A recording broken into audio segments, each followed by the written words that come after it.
사랑하는 효자교회 성도 여러분, 안녕하세요. 이하준 목사입니다. 오늘 벌써 이제 주말 금요일 저녁이 됐습니다. 한 주 동안 어떻게 지내셨는지요? 코로나로 인해서 교회에서 함께 예배하지 못하고 또 주중에도 수요 기도회, 월삭, 새벽 아무것도 모이지 못하는 그런 아쉬움과 허전함 속에서 아마 보내셨을 거예요. 점점 더 교회 오고 싶으시고 예배 같이 드리고 싶으시지요. 이제 조금씩 상황이 나아지는 것 같아요. 물론 서울에서는 집단 감염자가 구로에서 나오기도 했지만 전국 들어볼 때 이제 확진자의 숫자도 줄어들고 오늘 뉴스 보니까 완치된 사람이 확진자보다 더 많아졌다고 하니까 좋은 소식입니다. 곧 여러분들 만나게 되고 교회에서 예배할 날이 올 줄로 믿고 또 그렇게 확신을 갖게 됩니다. 자, 오늘도 믿음과 희망을 가지고 우리 하나님 말씀, 큐티 말씀 함께 나눕시다. 찬송가 먼저 149장 주 달려 죽은 십자가, 이 사순절 기간에 또 예수님의 십자가의 죽음과 부활을 오늘 본문을 하고 있기 때문에 말씀 묵상하는 마음으로 함께 찬송하시고요. 오늘 본문은 짧습니다.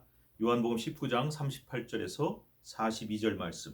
자, 우리 같이 읽겠습니다. 시작. 아리마대 사람 요셉은 예수의 제자이나 유대인이 두려워 그것을 숨기더니 2일 후에 빌라도에게 예수의 시체를 가져가기를 구하매 빌라도가 허락하는지라 이에 가서 예수의 시체를 가져가니라. 일찍이 예수께 밤에 찾아왔던 니고데모도 모략과 침향 섞은 것을 100리트라쯤 가지고 온지라. 이에 예수의 시체를 가져다가 유대인의 장례법대로 그 향품과 함께 세마포로 쌌더라. 예수께서 십자가에 못 박히신 곳에 동산이 있고 동산 안에 아직 사람을 장사한 일이 없는 새 무덤이 있는지라. 이날은 유대인의 준비일이요 또 무덤이 가까운 고로 예수를 거기 두니라. 아멘.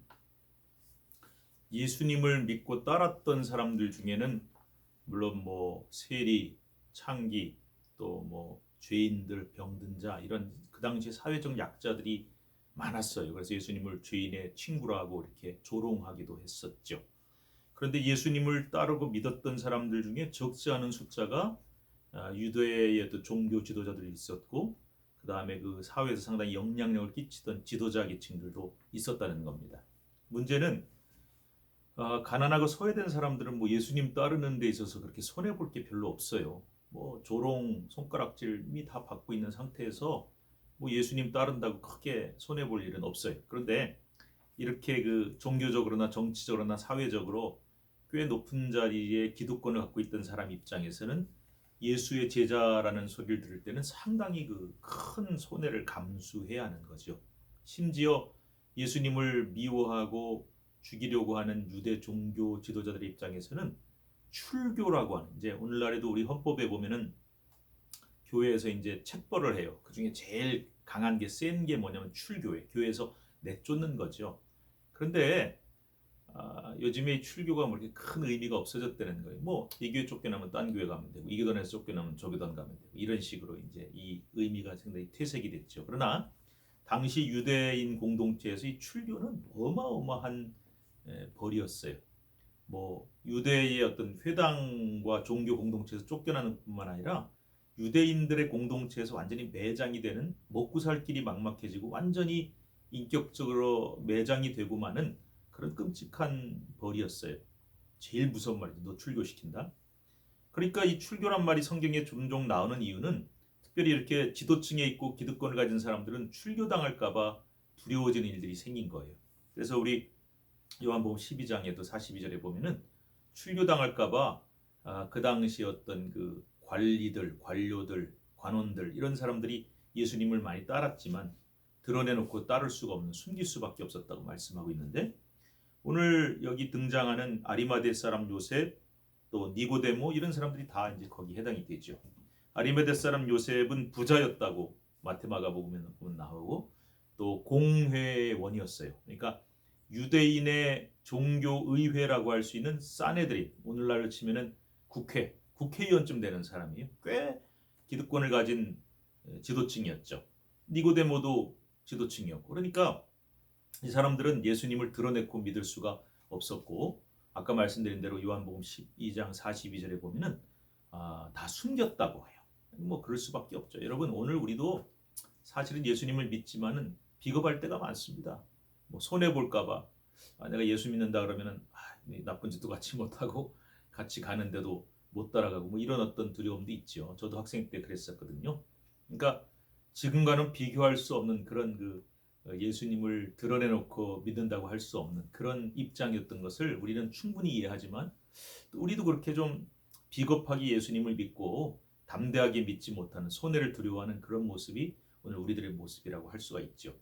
그런데 예수님이 십자가에 달려 돌아가시니까 이 비겁했던 숨겼던 아리마대 사람 요셉 이 공회원이 예수님이 오늘 38절에 나오잖아요. 제자였지만 유대인들이 두려워서 출교가 두려워서 숨겼었는데 예수님 돌아가신 후에 빌라도에게 당당하게 찾아가서 시체를 달라 내가 장사를 드리겠다 지내겠다. 이거 쉬운 일 아니에요.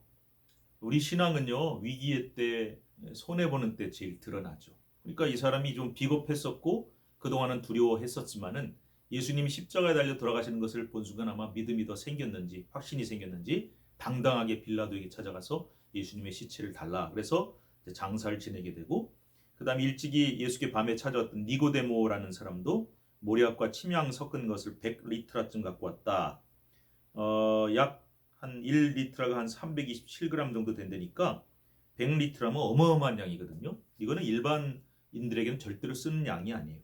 향유와 뭐 모략이나 침향 이런 것들을 이제 장사 때 이제 이렇게 쓰는데 그런 것들은 거의 왕의 장례 수준에 비견되는 그런 양을 쓴 거예요. 그러니까 예수님이 십자가에 달려 돌아가실 때 빌라도가 난 이거 못 바꾼다 했던 유대인의 왕이라고 했던 그 표식이 예수님의 왕의 장례식을 왕의 어떤 죽음을 상징하는 것이 됐던 것처럼 오늘 이 장례식도 왕의 장례식을 우리가 상징하는 것이 되었다고 볼 수가 있어요.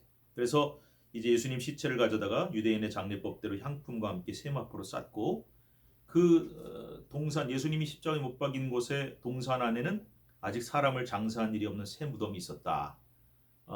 우리 집안 공동 묘지로 쓰려고 이렇게 동굴을 파거나 뭐 이래서 만들어 놓는 이런 공동 가족 묘지가 있는데 한 번도 쓴 일이 없는 그런 곳에 예수님이 모셔지는 최고의 어떤 장례를 치러드린 모습을 볼 수가 있어요. 자, 예수님의 장례 여기에서 이제 최선을 다해서 예수님께 어떤 대우를 해드리고 예수님을 끝까지 이렇게 최선을 다해서 모시는 모습을 볼 수가 있는데 여기에서 이 담대하게 예수님의 시체를 인수하려고 했던 이 아리마대 사람 요셉 또 니고데모 이런 사람들의 이 행동이 오늘 참 부족하고 비겁한 제자였지만 예수님의 죽음을 통해서 용감하고 또 사명을 따라 자신의 손해를 감수하는 이런 온전한 제자로 변화되어 가는 모습이 오늘 우리들에게도 용기를 줍니다. 우리는 약합니다. 뭐 이런 작은 일에도 두려워하고 이런 질병에도 떠는 우리들의 모습 어쩔 수 없습니다. 약합니다. 그러나 주님이 함께 하시면 우리가 용감하고 담대해질 수가 있고 믿음으로 이겨낼 수 있다는 것을 오늘 말씀은 우리에게 보여주시는 거예요. 우리는 지금도 부족합니다. 그래서 점점 온전한 제자가 되어가면서 우리 주님을 기쁘시게 하는 그래서 이 이름이 복음서에 남아서 영원토록 기록되었던 이 아리마대 사람 요셉 또 니고데모처럼 우리도 정말 주님의 좋은 제자가 될 수 있는 그날을 바라보면서 오늘도 믿음으로 전진하고 믿음으로 발전해 나가는 저와 여러분 될 수 있기를 주님의 이름으로 축복합니다. 기도합시다. 주님, 우리는 약합니다. 우리는 부족합니다. 우리는 겁도 두려움도 많습니다. 우리는 아버지 약점도 많습니다. 그러나 이러한 저희들을 들어 예수님을 3번이나 부인했던 베드로를 찾아가 그를 변화시키고 사명을 주셨던 것처럼 제자들을 만나 그들에게 사명을 주셨던 것처럼 오늘 이 아리마대 사람 요셉과 니고데모를 변화시켜 두려워 떨던 그들에게 담대하게 주님의 장례를 치르게 했던 것처럼 아버지 하나님 오늘 우리들도 점점 더 변화되어 주를 위해 귀하고 아름답게 쓰여지는 온전한 제자로 성장해가고 발전해가는 저희들 되게 하옵소서. 그런 성장과 발전에는 고난과 어려움이 큰 약이 되기도 합니다. 이번 코로나 사태뿐만 아니라 예배하지 못하는 것, 함께 성도들과 함께 예배하지 못하는 이 모든 답답하고 어려운 상황들이 오히려 예배를 사모하고 교회를 사모하고 주님을 더 소중히 여기며 우리의 믿음이 성장하고 발전하는 놀라운 계기로 삼아 주실 줄로 믿습니다. 예수님의 이름으로 기도하옵나이다. 아멘. 여러분 힘내시고 믿음으로 승리합시다.